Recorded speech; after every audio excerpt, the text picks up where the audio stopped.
की शान, धरती की शान तू है, मन की संतान, तेरी मुट्ठियों में बंद तूफान है रे। मनुष्य तो बड़ा महान है, बोल मत, मनुष्य तो बड़ा महान है, मनुष्य तो बड़ा महान है, बोल मत, मनुष्य तो बड़ा महान है। धरती की शान तू है, मन की संतान, तेरी मुट्ठियों में बंद तूफान है रे।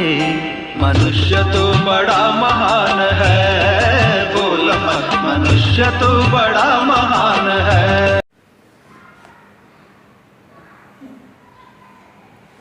नमस्ते अजय। नमस्ते। कुछ प्रश्न पूछना चाहूँगी और इसका हेतु है कि सर्वसामान्य जो समाज है उनको भी पता चले, जो दिव्यांग समाज है उनको भी पता चले कि दिव्यांगों का जीवन कैसा होता है, क्या क्या संघर्ष होता है।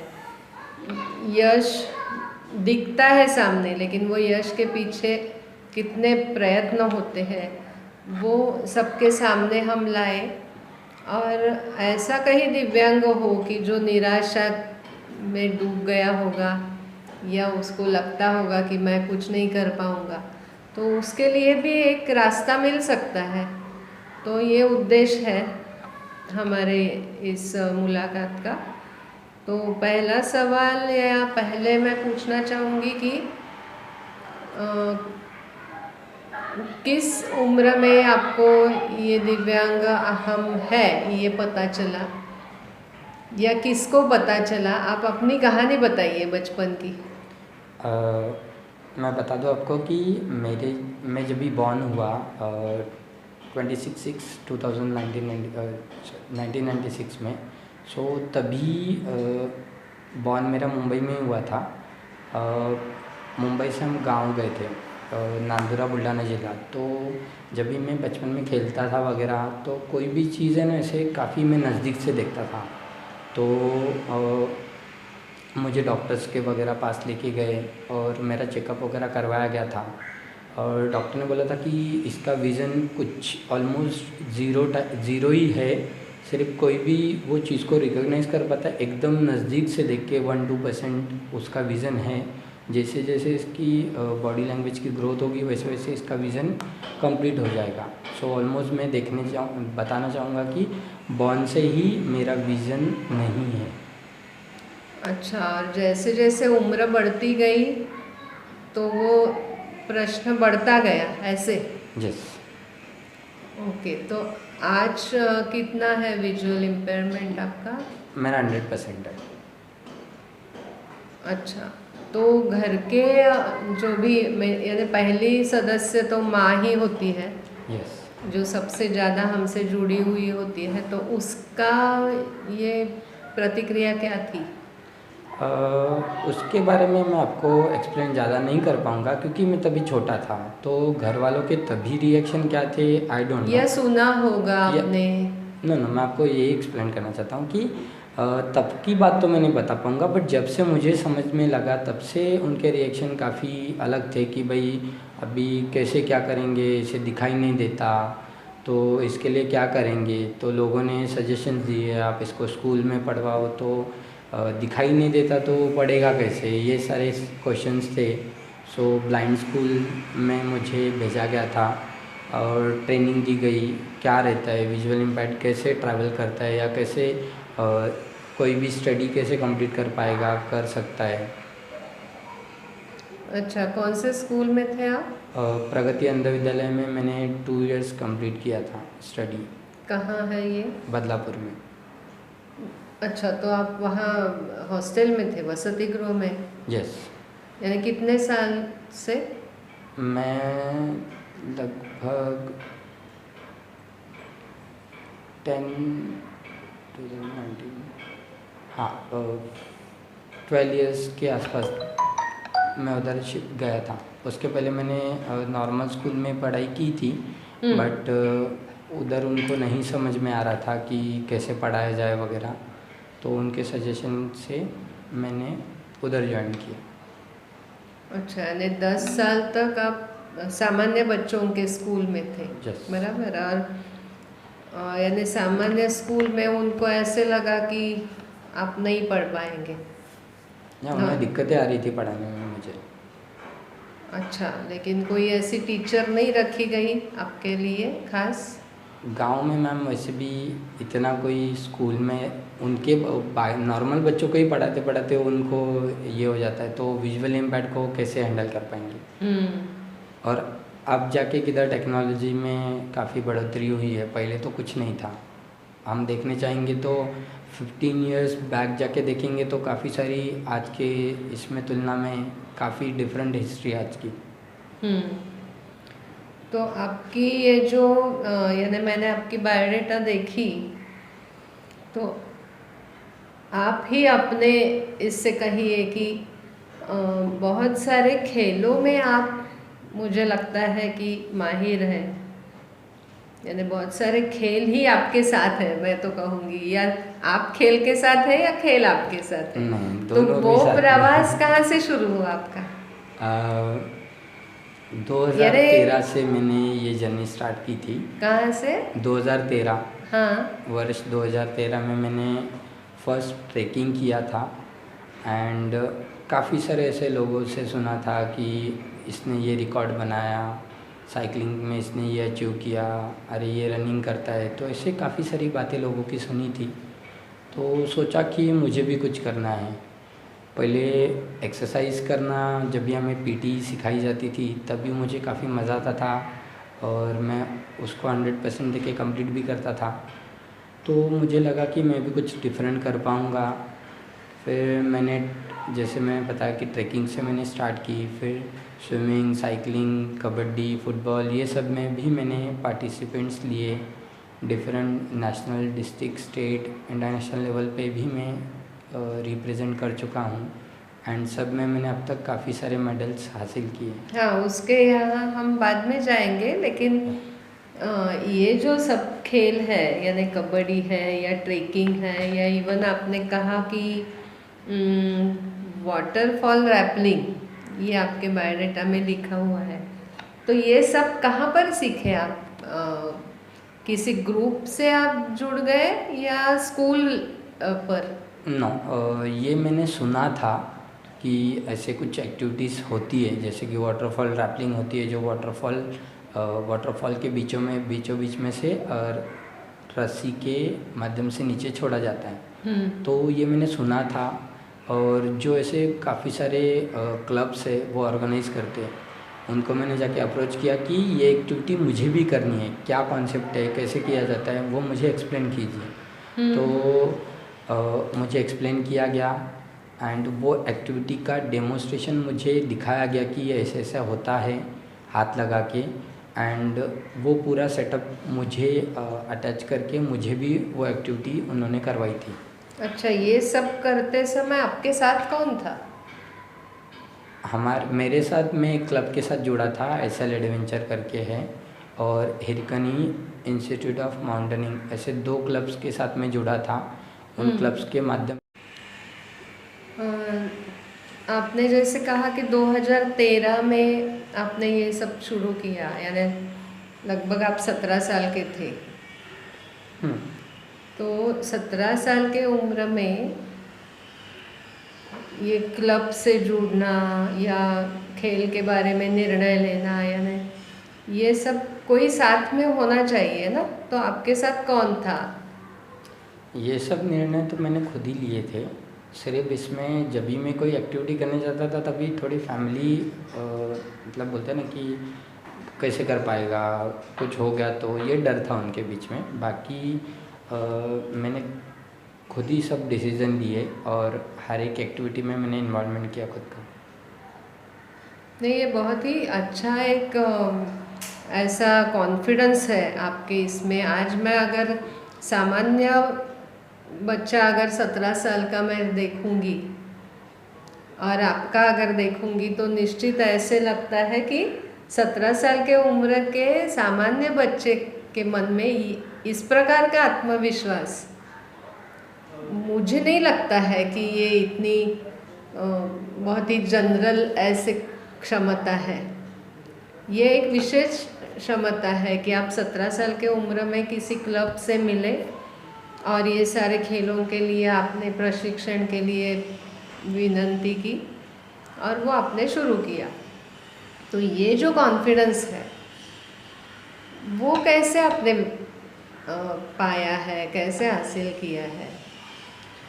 वो स्कूल के कारण हुआ, ट्रेनिंग के कारण, या जैसे आज एक कुछ दिव्यांग कुछ भी अपंगत्व होता है तो ऐसे माना जाता है कि कहीं ना कहीं से वो मिलती है शक्ति अंदर से, ऐसे कहा जाता है। लेकिन आज मैं आपसे पूछना चाहूँगी कि ये जो शक्ति है, ये जो आत्मविश्वास है, वो कहाँ से मिलता है? इसके बारे में मैं बता दूं आपको कि जो सोच है हमारी उसको कोई बदल नहीं सकता। खुद ने सोचा तो हर एक चीज़ करना पॉसिबल है, ये अपने ऊपर डिपेंड करता है। काफ़ी सारे लोग कुछ सोचते कुछ करते नहीं हैं, छोड़ देते। पर मैंने बचपन से ही सुना है कि इतने सारे लोगों ने ये रिकॉर्ड्स बनाए, तो मैंने सोचा कि मैं खुद क्यों नहीं कुछ कर सकता, मैं भी कुछ करना चाहता हूँ। तो मेरी जो सोच है उसको मैंने इतना बढ़ावा दिया कि उस सोच के कारण मैं अब तक काफ़ी सारे इवेंट्स कंप्लीट कर चुका हूँ।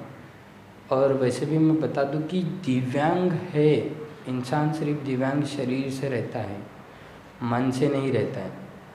क्योंकि इंसान का मन ही इंटरनली जो सोचता है, ब्रेन बताएगा इंसान को, वो इंसान कर पाएगा और कर सकता है। बहुत ही एक अच्छा आपने मार्गदर्शन दिया है आज के युवाओं को कि पहले अपने मन की शक्ति बढ़ानी चाहिए, मन का सुनना चाहिए। मन सोचता है, इसका मतलब आपने मन का सुना, यानी शांति से बैठे होगे और जो भी ज्ञान मिला होगा उस पर आपने अपना चॉइस बना लिया और उस दिशा में आप चल पड़े। Yes. बराबर ना? Yes. और धीरे धीरे ऐसा भी हो गया कि आपको यश भी मेरे ख्याल से मिलता गया। Yes. हाँ? बोलते हैं ना कि जहाँ चाहा है वहाँ रहा है। तो वैसे ही जो इवेंट करना चाहा या जो कोई भी एक्टिविटी सोची उसमें 100% रिजल्ट देके कोई भी एक्टिविटी हो उसमें मेडल हासिल की। हाँ, लेकिन कुछ अड़चनें आई होगी, कुछ रुकावटें आई होगी, कुछ प्रॉब्लम्स आए होंगे, आए थे या नहीं? रुकावटें तो हर एक समय में आती है, ज़िंदगी का कोई भी पहलू उठा के एक उदाहरण दे दो ना किसी भी बात का। तो फाइनेंशियली काफ़ी इश्यूज आते हैं मुझे, क्योंकि कोई स्पोर्ट्स की जो एक्टिविटी करना चाहता हूँ मैं, तो उसमें उधर की फ़ी पे करना या उसके लिए लगने वाली इक्विपमेंट्स, उसमें काफ़ी सारे इश्यूज होते हैं। बाकी ऐसे मेरे तरफ से मैं 100% देता हूँ, पर फाइनेंशियली मेरी उतनी कंडीशन नहीं है, उस केस में मुझे तकलीफ़ होती है। हाँ, और फाइनेंशियल तो निश्चित ही यानी हर एक सर्वसामान्य बच्चे को भी आती है, लेकिन आज आप ये छोटे छोटे बच्चों के लिए आप ये बात कहिए कि आपका आहार, आपका व्यायाम और एक जिसको हम बोलते हैं कि अनुशासन, इसको कितना महत्व है? अगर इंसान खाएगा तो कर पाएगा कोई भी शारीरिक एक्टिविटी। हाँ, तो उस पर आपने ध्यान कैसे दिया? लेकिन क्योंकि मैम बोलते हैं ना कि कोई चीज़ करनी है अगर, तो उसके लिए क्या क्या ज़रूरी है उसे भी फॉलो करना ज़रूरी है। अगर मैं टाइम पे कोई चीज़ कर पाता हूँ या करना चाहता हूँ उस समय में, उस टाइम पे मैंने की, तो वो चीज़ मैं हासिल कर पाऊँगा। अगर मेरी उम्र निकल जाएगी, कुछ करना चाहता हूँ मैं, उस उम्र में मैंने नहीं किया तो निकल जाएगा। अगर मैं खाऊंगा नहीं तो जो कर रहा हूँ उसके लिए मैं कहाँ से एलिजिबल हो पाऊँगा। तो इसके लिए उसके ऊपर काफ़ी फोकस किया है, उसके काफ़ी सारे लोगों से न्यूट्रिशंस जो रहते हैं उनसे बात की, उसके बारे में पूछा। जो काफ़ी सारे लोग ऐसे पंचुअल रहते हैं उनसे बात किया कि अरे ऐसी ऐसी बात है तो क्या करना चाहिए। काफ़ी सारे लोगों से सजेशंस लिए और फिर जाके खुद डिसीज़न लिया। 1000 लोगों ने सजेशन दिए तो खुद का जाके डिसाइड किया कि ये करना है, क्योंकि सामने वाला सजेशन देता है, उसे फॉलो करना है कि नहीं वो हमारे ऊपर रहता है। तो मैंने मेरे खुद के डिसीज़न लिए, सुना मैंने हर एक का। मुझे कोई अच्छा बताने वाले मिले, कोई बुरा बताने वाले मिले, पर मैंने खुद का डिसीज़न खुद ही लिया और ये सब कंटिन्यू करता रहा। तो अच्छा भी सुना और बुरा भी सुना, तो ये अच्छा और बुरा में फ़र्क कैसे पहचाना? मैम देखिए, इंसान को क्योंकि मैं क्यों ये सवाल पूछ रही हूँ कि जैसे आपसे ही सुना है कि वो आप अकेले रहते हैं, हाँ बराबर, आपके साथ आपका परिवार नहीं है। बराबर। तो आज घरों घरों में क्या होता है कि ये सब बातें माँ कहती रहती है, दादी कहती रहती है, दादाजी कहते रहते हैं, नाना जी कहते रहते हैं ये कि ये अच्छा है, ये बुरा है। बच्चों के पीछे पीछे इतना एक बोलना पड़ता है, उनको मार्गदर्शन करना पड़ता है, लेकिन उसके बराबर एक अलग स्थिति से आप गुजर गए हो ना, बिल्कुल अकेले। यस। प्लस आपके साथ आपका अपंगत्व है, प्लस आपके साथ ये समाज है कि जो आज बहुत सारे ऐसे मिसकंसेप्शंस है समाज के मन में दिव्यांगों के प्रति। तो ये सारा लेकर जिसको मैं कहूँगी कि अच्छा है या बुरा है या क्या करना है, कैसे करना है, ये सब जो एक माया जाल है, वो आज 17, 18, 19 साल का बच्चा अपने मन के सोच पर करता है। वो कैसे? देखिए मैम, अगर कोई चीज़ को बढ़ावा दिया जाएगा सही तरीके से तो वो चीज़ अब कुछ बढ़ेगी। मेरी जो लाइफ की जर्नी है, उस जर्नी में तो मुझे काफ़ी सारे लोगों ने मुझे पुश किया कि आप कर सकते हो, तो वो मुझे काफ़ी अच्छा लगा, वो मेरे लिए काफ़ी अच्छा था। पर जो लोगों ने मुझे दिखाई नहीं देता है करके डीमोटिवेट किया, वो मुझे बुरा लगा। वो मेरी ज़िंदगी में मेरे लिए बुरा है पूरी अब तक की जर्नी में, क्योंकि इंसान कुछ भी कर सकता है अगर उसने चाहा तो। सिर्फ उसके पीछे कोई तो खड़ा होने वाला चाहिए कि आप करो, हम आपके साथ हैं, आप कर सकते हो। ये हमेशा पुश करने वाला कोई तो चाहिए। तो वो कौन है? वो मेरे जो क्लब्स के मेंबर्स है, जैसे कि आज मुझे आपने इधर बुलाया, मेरा इंटरव्यू लिया, आपने भी मुझे पुश किया, लोगों तक मेरी बातें पहुंचाई। तो मुझे हर एक कोई बंदे में मैं सोचता हूँ कि ये मुझे पुश कर रहा है। क्यों? क्योंकि मैं हर किसी से इंस्पायर होता हूँ, फिर छोटा बच्चा हो या कोई भी हो, क्योंकि मैं उसको देखता ही, भले ही मुझे दिखाई नहीं देता, बट मैं देखता ही उस नज़रिए से हूँ उसको, क्योंकि मैं उसमें देखता हूँ कि वो जो करना चाहता है या उसकी जो इच्छा है, उसमें मुझे भी, मैं खुद इंस्पायर होता हूँ उससे कि इतना छोटा बच्चा है, वो करना चाहता है, वो करने की कोशिश कर रहा है, तो फिर मैं क्यों नहीं। अभी और एक बात, ये यहाँ तक तो आपने बहुत ही अच्छा ये किया है कि आज सभी को मार्गदर्शन हो जाएगा, लेकिन आप एक उदाहरण से चलते हैं। जैसे आपने अभी साइकिलिंग किया, कि मुंबई से निकले, फिर आगे क्या है आपका? मुंबई से लेके श्रीनगर, श्रीनगर से लेके कन्याकुमारी, कन्याकुमारी से लेके मुंबई। तो ये यानी लगभग कितने किलोमीटर है? 750 ना? 7,500 किलोमीटर। 7,500। यस। 7,500 किलोमीटर। यानी आज बच्चों को समझने के लिए मैं निश्चित ही ये तौलनिक ऐसे फिगर्स बोल रही हूँ कि हमें ऐसे छोटे छोटे अंतर मालूम होते हैं कि आज मैं इधर से उधर साइकिलिंग किया, आज मैंने इधर से उधर किया। तो आज ये 7,500 करने के लिए आपने कुछ पूर्व तैयारी तो की होगी। यस। हाँ, तो वो जरा आप बताइए, क्योंकि आज की युवाओं की स्थिति क्या है कि झट से सब कुछ चाहिए ना, कि आज मुझे, यानी जैसे मैंने पैरालंपिक के बारे में सोचा तो हर प्लेयर ने कहा है कि 4 साल का अवधि चाहिए तैयारी के लिए। बराबर। यानी वो अच्छा है 4 साल का अवधि, 1-2 साल में बहुत कठिन हो जाता है पूर्व तैयारी करना। तो आपने ये साइकिलिंग की पूर्व तैयारी कितने साल पहले से की, और वो प्रवास के बारे में ज़रा बताइए, पूर्व तैयारी के बारे में पहले आप बताइए। इसके लिए हमने अभी जो हमारी राइड थी 7,500 किलोमीटर की, उससे पहले हमने 4000 किलोमीटर की 6 महीने में साइकिलिंग की थी, क्योंकि अच्छा। 7500 किलोमीटर करना है तो एटलीस्ट उसका 50% तो हम लोगों ने राइड करनी चाहिए, हम हमारे से हो सकती है कि नहीं देखने के लिए। तो हमने उसमें डे राइड, नाइट राइड ऐसे किए। जैसे कि मैं बता दूं, मुंबई से पुणे, मुंबई से नासिक, मुंबई से वापी, ये हमारे वीकेंड्स राइड्स स्पॉट थे और रूट थे हमारे लिए। सो ये हमारे लिए कुछ भी नहीं था, क्योंकि इससे पहले भी हमने दो साइकिलिंग के एक्सपीडिशंस किए थे 2019 एंड 20 में। 19 में हमने मुंबई गोवा मुंबई किया था, उसकी दूरी थी जो 1200 किलोमीटर हम लोगों ने 7 दिनों में तय की थी। उसके दूसरे ही वर्ष में हमने सोचा कि अभी मुंबई से गोवा तो हम दूरी तय करके आए, रिटर्न भी आए, पर हमें अभी पूरा महाराष्ट्र घूमना है। तो महाराष्ट्र में हमने सोचा कि मुंबई से गोंदिया कर लेते और रिटर्न आ जाएंगे। तो 2010 किलोमीटर की दूरी हम लोगों ने 12 दिनों में तय की। उसके बाद सोचा अभी महाराष्ट्र तक सीमित नहीं रहना है, पूरा इंडिया घूमना है। तो उसके लिए इतना बड़ा टारगेट सेट करना 7500 किलोमीटर, उसके लिए हमें एज ए जो एक्सपीरियंस चाहिए था वो तो हमें 2 राइड में मिल चुका था 2 वर्ष में, क्योंकि साइकिलिंग तो मैं बचपन से ही करता हूँ। तो ये जो मेरी सब स्पोर्ट्स एक्टिविटीज़ है उसमें ये साइकिलिंग भी ऐड है बचपन से ही। सो मैंने सोचा कि अभी 7500 किलोमीटर की राइड करनी है, पूरा इंडिया घूमना है, तो कहाँ से कहाँ जाए। लोगों के काफ़ी सारे रिकॉर्ड सुने थे।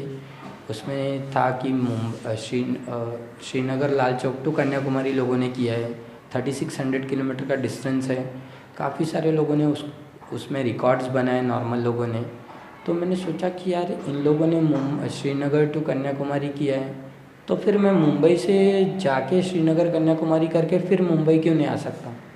क्योंकि मैं सी लेवल से अप जाऊंगा, अप से फिर डाउन आऊँगा, डाउन से फिर सी लेवल जाके फिर से अप आऊँगा। तो ये जो कॉन्सेप्ट था अप डाउन का वो काफ़ी डिफ़िकल्ट था।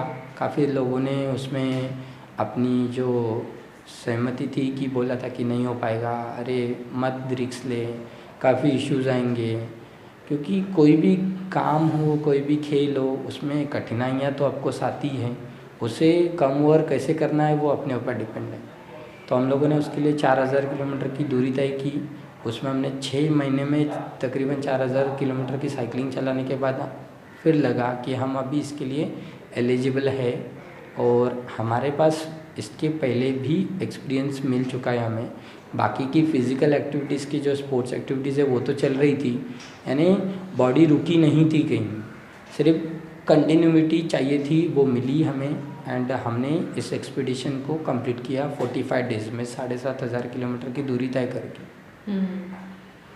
तो ये बहुत ही महत्वपूर्ण है कि बाकी सब भी आपका चालू था, बाकी जो स्पोर्ट्स एक्टिविटी आपकी है, निरंतर व्यायाम है, और आहार के बारे में तो आपने निश्चित ही ध्यान दिया ही होगा ना, ये सारी। यस, क्योंकि इसमें पार्ट ऑफ इम्पोर्टेंट वही है, क्योंकि वो अगर प्रॉपर डाइट रहेगा तो प्रॉपर राइड होगा। क्योंकि दिन में 15 घंटा साइकिल चला के 200 किलोमीटर की दूरी तय करने के बाद जब भी जो सिचुएशन होती है डाउन होने के बाद में, उसके लिए पूरे दिन भर के स्केड्यूल में प्रॉपर डाइट होना ज़रूरी है। और वो उसके ऊपर हमने काफ़ी फोकस किया था। एंड हमारा एवरी 2 आवर्स के बाद में लिक्विड फॉर्म बॉडी में हम देते ही थे। पानी तो हम पीते ही थे, बाकी जूसेस वगैरह, क्योंकि 15 आवर्स में पूरी बॉडी जो है इतनी टायर्ड हो जाती थी शाम को जब भी हम उतरते थे साइकिल से, तो मतलब बैठने के बाद उठने की ताकत नहीं होती थी। कितने बजे सुबह चालू करते थे? हम सुबह 4 बजे शुरुआत करते थे और शाम को 7 बजे फिनिश करते थे। अच्छा। बट उसमें भी अगर हमारी जो दूरी है कुछ इश्यूज़ के कारण या रास्ते के कारण, हम अगर वो दूरी हमारी नहीं तय कर पाए उस समय में, तो हम उसका टाइम बढ़ा के 1 घंटा 2 घंटा ऐसे बढ़ा के उस दिन की जर्नी हम लोगों ने पूरी की थी हर एक दिन में।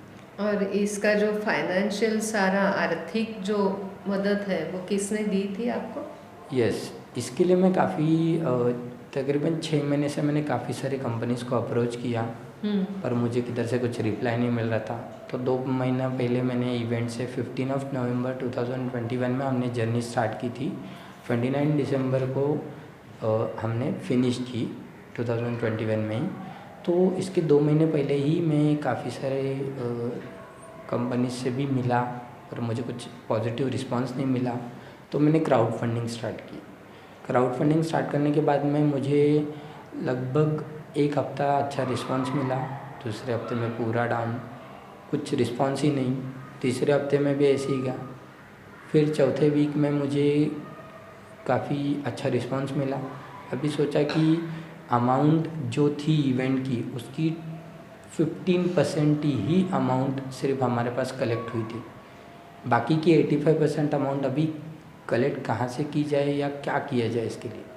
तो हमने प्लान बी रेडी किया, बट प्लान बी को हमने प्लान बी के ही जगह पे रखा, पर हमारा मेन फोकस था प्लान ए के ऊपर। तो प्लान ए में हमने सोचा कि अभी क्या किया जाए। तो एक सर मिले। वैसे भी बोला जाता है ना कि कभी कभी रास्ते में चलते हुए कोई ऐसा इंसान टकरा जाता है कि वो मदद कर देता है। तो वैसे ही 3 साल पहले मैं जिस जिम में जाता हूँ उस जिम में एक सर से मुलाकात हुई। तब से मैं उनके कांटेक्ट में रहा। उनका नाम संतोष पैडी है। तो उन तक मैंने ये बात पहुँचाई कि सर मैं जो ये एक्सपीडिशन करने जा रहा हूँ उसके लिए लगभग इतनी कॉस्टिंग है, तो उसको अभी मैं क्रिएट कैसे करूं या क्या हेल्प हो सकती है आपके माध्यम से। तो जैसे कि क्राउड फंडिंग हुई, लास्ट का 1 महीना बचा था, उसमें फर्स्ट वीक में हमारी जो अमाउंट थी उसमें और 5% ऐड हो गया। तो हमने सोचा कि अच्छी बात है। जब हम कुछ लोगों से मैं मिला कि ऐसे ऐसे मैं करना चाहता हूँ संतोष पैडी सर के माध्यम से, तो उन्हें कॉन्सेप्ट काफ़ी अच्छा लगा। मेरा इंटरव्यू लिया गया। मुझे काफ़ी सारे डिफरेंट क्वेश्चंस पूछे गए मेरे पर्सनल लाइफ के ऊपर वगैरह, इवेंट के रिलेटेड। तो मैंने सबके आंसर दिए। उसी दरम्यान फ़िलिप्स कंपनी सिग्निफाई जो है उसके उनके ही रिलेटिव कोई तो उस इंटरव्यू में वो भी आए थे। तो उन्होंने भी मुझे काफ़ी सारे क्वेश्चंस पूछे। तो उन्होंने मुझे ये भी पूछा कि आप करना चाहते हो। मैंने बोला हाँ सर, आपकी क्या प्रिपरेशन है। मुझे सब क्वेश्चंस पूछे गए। तो हमने उनको एक्सप्लेन करने के बाद उन्होंने बोला कि आप 2 डेज़ का वेट करो, बाकी की जो आपकी 80% अमाउंट है उसके लिए हम ट्राई करेंगे। तो जैसे ही 2 डेज़ बीत गए उसके बाद हमें रिप्लाई आया कि सिग्निफाई फ़िलिप्स इंडिया कंपनी ने हमें स्पॉन्सरशिप देने के लिए तैयार हो गई। अरे वाह। सो जो इवेंट की 70% अमाउंट है वो उन्होंने मुझे दी। 10% मुझे खुद को पे करनी पड़ी, क्योंकि अब तक काफ़ी सारे जो एक्सपीडिशंस हुए वो मैंने खुद पे करके किए। स्पॉन्सरशिप के पीछे मैं ज़्यादा भागा नहीं, क्योंकि मेरे पास समय कम है, तो मैं स्पॉन्सरशिप के पीछे नहीं भाग सकता था। जो एक छोटी छोटी अमाउंट्स है वो मेरे से मैनेज होती थी, तो मैंने खुद ही की थी अभी तक। तो अब की जो इवेंट की जो अमाउंट थी काफ़ी बड़ी थी। ऑलमोस्ट मैं 10 इयर्स अगर काम करूँगा तो मैं उतनी सैलरी कमा पाऊँगा, बचा पाऊँगा। क्योंकि उतने डिडक्शन भी होते हैं। उस कंपनी से मैं जुड़ा। मेरी कंपनी के CEO से बात हुई। उनको कॉन्सेप्ट काफ़ी अच्छा लगा, क्योंकि हम इसमें road safety and visual impact के लिए अवेयरनेस, ये 2 कॉज लेके चल रहे थे। और सिग्निफाई फ़िलिप्स इंडिया जो कंपनी है उनका काम ही है रोड पे स्ट्रीट लाइट्स वगैरह लगाना। तो उन्हें ये कॉन्सेप्ट अच्छा लगा एंड उन्होंने बोला था कि हम आपको पूरा सपोर्ट करने के लिए तैयार हैं। उन्होंने भी एक वेबिनार ऑर्गेनाइज़ किया। उनके पूरे इंडिया के स्टाफ को वेबिनार में बुलाया गया। मुझे सबसे इंट्रोड्यूस करवाया गया। मेरे बारे में मुझे उधर क्वेश्चन पूछे गए, मैंने उसके आंसर दिए। उन्हें कॉन्सेप्ट इतना अच्छा लगा था कि उनके जो बाकी के स्टाफ भी है वो हमें हर एक 200 किलोमीटर के बाद रिसीव करने के लिए खड़े थे, जो हमारी पूरी जर्नी थी। तो उन्होंने मैंने जो एक्सपेक्ट किया था उससे भी ज़्यादा मुझे उन्होंने सपोर्ट किया एंड वो मेरे साथ जुड़े या मैं उनके साथ जुड़ा, इसके कारण ये इवेंट हो पाया। नहीं तो इवेंट को रुकाना पड़ता था। पर जो बोलते हैं ना कि कंटिन्यूटी टूट जाती, क्योंकि मैंने 3 वर्ष में जो रिकॉर्ड्स बनाए थे उसमें 2019, 2020, 2021 का जो रिकॉर्ड था बनाने का, वो मिस नहीं होना चाहिए। उसके पीछे हम काफ़ी भागदौड़ कर रहे थे। उसमें सिग्निफाई कंपनी जुड़ी और हमारा वो इस 2021 का जो टारगेट था वो कंप्लीट हो पाया। अच्छा, यानी ये जो सब पूरा हुआ उसका श्रेय जाता है कि आपका हेतु अच्छा था, यस। और आपका हेतु और फिलिप्स कंपनी का हेतु जुड़ गए। यानी आपका हेतु मेरे ख्याल से रोड सेफ्टी और विजुअल इम्पैक्ट के लिए अवेयरनेस। हाँ, विजुअल इम्पैक्ट के लिए अवेयरनेस। लेकिन वो हो पाया इस सारी जर्नी में? हाँ, क्योंकि काफ़ी सारे लोग हमारे साथ जुड़े थे तभी। आपके साथ कितने लोग थे? नहीं, मेरी पूरी जर्नी में हम 16 लोग थे। उसमें मैं विजुअल इम्पैक्ट था अकेला, एंड मेरे साथ एक मसाजर थे, वो विजुअल इम्पैक्ट थे। बाकी की जो 14 लोगों की टीम थी वो नॉर्मल थी। ओके, लेकिन फिर रास्ते से जाते वक्त क्या कठिनाई आई रास्ते के दृष्टि से? हाँ, मैंने रास्ते में हमें जो 7,500 किलोमीटर की जो दूरी हमने तय की, उसमें लगभग 3,500 किलोमीटर की जो दूरी थी उसमें हमें रास्ता काफ़ी ख़राब मिला। उसके कारण हमारी साइकिल भी पंचर हुई कई बार चेन टूट गई, गियर बॉक्स टूट गया। तो ऐसे काफ़ी सारे इश्यूज़ आए, बट वो बेसिक इश्यूज़ थे और वो तो जनरली कोई भी रोड पे जाएंगे तो भी आने ही वाले हैं। और इतनी बड़ी जर्नी है तो इसके लिए बैकअप भी ज़रूरी था। तो हम लोगों ने 3 साइकिल साथ में कैरी की थी। उसमें से एक ऑन रोड थी और 2 बैकअप के लिए थी। उसमें भी हम लोगों ने सोचा कि जो पूरी टीम है वो बैठ के भी इरिटेट हो जाएगी। हमारे साथ 3 गाड़ियाँ थी, तीनों गाड़ियों में पूरे वॉलंटियर्स थे, जैसे कि फ़ोटोग्राफ़र, मसाजर, ड्राइवर्स थे, खाना बनाने वाली टीम थी। तो ये सब जो थे वो बैठ के भी इरिटेट नहीं होना चाहिए। मुझे नेविगेशन किया जाता है, तो नेविगेटर की भी टीम थी। तो वो लोग भी बैठ के इरिटेट नहीं होने चाहिए या टायर्ड फील नहीं करे, बैठे बैठे थक जा रहा हूँ, मज़ा नहीं आ रहा है, कुछ एक्टिविटी चाहिए। तो इसके लिए हम लोगों ने उनको भी ऑन रोड लाया और हर एक 10 किलोमीटर के लिए हमने उनको साइकिल चलवाई। जो हमारे साथ 16 लोग थे, उसमें से 6 से 7 लोग हम लोग एवरीडे उनको साइकिल चलाने देते थे, क्योंकि उनकी भी फिज़िकल एक्टिविटी होना ज़रूरी है। क्योंकि हमारी जो ये पूरी जर्नी थी उसमें हमें तीनों भी क्लाइमेट फेस करने के लिए मिले, ठंडी, बारिश, गर्मी। क्योंकि हमने जैसे ही गुजरात में एंटर किया, गुजरात क्रॉस करते हुए राजस्थान एंड गुजरात के बॉर्डर पे हमें बारिश मिली। 2 दिन लगातार बारिश हुई, पर हमें रुकना नहीं था, क्योंकि हमारा जो लक्ष्य था वो शुरुआत में ही अगर हम डगमगा जाएंगे तो आगे कैसे बढ़ेंगे।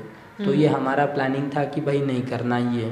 तो सुबह 4 से लेकर शाम को 7 बजे तक की जो टाइमिंग है उसमें हम लोगों ने साइकिलिंग की। जिधर हम 200 किलोमीटर कर पाते थे उधर हम लोगों ने 125-130 किलोमीटर किया। पर हम लोग रुके नहीं, क्योंकि अगर हम एक बार लेट हो जाएंगे तो पूरी जर्नी में लेट चलेंगे। तो इसके लिए हमसे जितना हो सका उस दिन 2 दिनों में, जो हमारी 400 किलोमीटर की दूरी थी उसमें हम 300 किलोमीटर ही कर पाए। पर हमने बाद में भी उसको डिवाइड करके 100 किलोमीटर को एवरीडे में 5-10 किलोमीटर प्लस करके हमने वो भी कंप्लीट किया। अच्छा, एक थोड़ा सा अलग सवाल पूछना चाहूँगी मैं कि जैसे हमने परसों एक कार्यक्रम में आपको कर्णबधिर कुछ युवा मिले थे। हे जे सायकलिंगचा तुमचा एक हे झाला कार्यक्रम, तर मला एक विचारावंसं वाटतं, आपला जो आधीचा कार्यक्रम झाला त्याच्यात तुम्हाला काही कर्णबधिर भेटले होते, कर्णबधिर युवा भेटले, तर हे सगळं ऐकल्यावर असं थोडासा एक मलाही थोडा मोह असा होतोय की असं जे तुमचा जो क्लब आहे म्हणा किंवा ग्रुप आहे, तर त्याच्यात इतर जे दिव्यांग आहेत, म्हणजे कर्णबधिर असतील, काही अन्य दिव्यांग असतील, तर त्यांना सामील करून घेऊ शकता का? किंवा त्यांना प्रशिक्षण जर हवं असेल तर ते तुमच्या मार्फत मिळू शकेल का? यस, दिव्यांग कोणी पण, कुठलाही दिव्यांग असो, फक्त त्याच्यात करण्याची इच्छा असेल तर मग कोणी जॉईन होऊ शकतो. आणि मोस्ट ऑफ द मी कोणाबरोबर असं कोलॅबरेज होऊनच मी एखादा इव्हेंट ऑर्गनाईज करतो किंवा ट्रेनिंग करतो. कारण की मी स्वतः असं काही जाऊन त्यांच्यामध्ये सामील होऊनच करतो अशातला भाग नाही आहे. कारण की मी वैयक्तिक जास्त फोकस ठेवतो. ज्यांना कोणाला इच्छा असेल, कोणी आमच्याशी संपर्क साधला तर आम्ही नक्कीच त्याला मदत करतो आणि आमच्याकडून जे काही होईल आम्ही ती 100% देण्याचा प्रयत्न करतो. हां, ते ते बरोबर आहे. म्हणजे ते ऐकूनही छान वाटलं. पण आधीची जी प्रशिक्षण आहे ना, शाळा स्तरावर आपण म्हणूया, तर शाळा स्तरावर आपण असं ग्रुप म्हणूया की 7वी 8वीच्या मुलांना किंवा 5वी 6वीच्या मुलांना आपण त्यांना देखील हळूहळू असे छोटे छोटे कॅम्प्स जर अरेंज केले तर ह्यातनं प्रशिक्षण घडू शकतं. तर Yes. तसं आपल्याला काही करता येईल का, की जेणेकरून जेही दिव्यांग आहेत ते काही ना काही या अशा उपक्रमामुळे संघटित होतील, एकतर एकमेकांचं जे काय अडचणी असतील ते एकमेकांना कळतील. काही वेळेला असं होईल की एका अपंगाला दुसऱ्या अपंगामुळे मदतही होईल काही बाबतीत. बरोबर. तर हे सगळे जे घटक आहेत ते एका क्रीडा ह्या विषयांच्यामुळे घडू शकतील चांगल्या प्रकारे. येस, पण त्याच्यामध्ये थोडा शाळा किंवा त्यांचे पालक या सगळ्यांनी देखील पुढाकार घेतला पाहिजे. कारण की त्या सगळ्या गोष्टी त्यांना प्रशिक्षित करायला काही हरकत नाही आहे, पण त्यांची एबिलिटी कितपत आहे, ते काय करू इच्छित आहेत, त्यांचा इंटरेस्ट कुठल्या क्षेत्रामध्ये आहे, हे देखील महत्त्वाचं आहे की त्याचं काय आहे. कारण की त्याची जर का इच्छा असेल मी क्रिकेट खेळू आणि त्याला आपण स्विमिंग करायला लावला तर हे नाही जमणार. बरोबर आहे. आधी शाळेने, त्याचे गुरुजन वर्ग, त्याचे पालक, त्या सगळ्यांनी सहमती दिली पाहिजे की याला त्याची स्वतःची इच्छा महत्त्वाची पाहिजे की मला हे करायचं आहे. तर ऑफकोर्स असे प्रशिक्षण तर कितीतरी याच्यात होतच राहतात. बरोबर आहे. मग तो म्हणजे लहान आज मुलगा असो किंवा मोठा मुलगा असो, त्या मुलाच्यात काय गुण आहेत, हे काय महत्त्वाचं. हां, तर ते त्याचं जोखणं हे जास्त महत्त्वाचं आहे माझ्या मते ना. येस, कारण की ज्याच्यात इच्छा आहे, ज्या फील्डमध्ये त्यांनी त्या याच्यातच त्यांनी स्वतःची कला वापरावी तर हे बेस्ट राहणार. कारण की आपण त्याला दुसऱ्या कुठल्या क्षेत्रात नेऊन त्या गोष्टी त्याच्यासाठी तर सगळ्या राहणार नवीन आणि त्याला झिरो. नमस्ते. ये सब सुनकर आपको ध्यान में आया होगा कि अगर दिव्य इच्छा शक्ति है तो इंसान दिव्यांग भी हो तो वह कुछ दिव्य कार्य करके दिखाता है. अपनी क्षमताओं पर विश्वास, ईश्वर पे श्रद्धा और कड़ी मेहनत करने की तैयारी इंसान को यश के शिखर पर पहुंचाती है. अजय के दिव्य जीवन जैसा जीवन हर एक दिव्यांग को मिले और यह प्रेरणा लेकर सामान्य युवा भी कार्यरत हो, यही मनोकामना.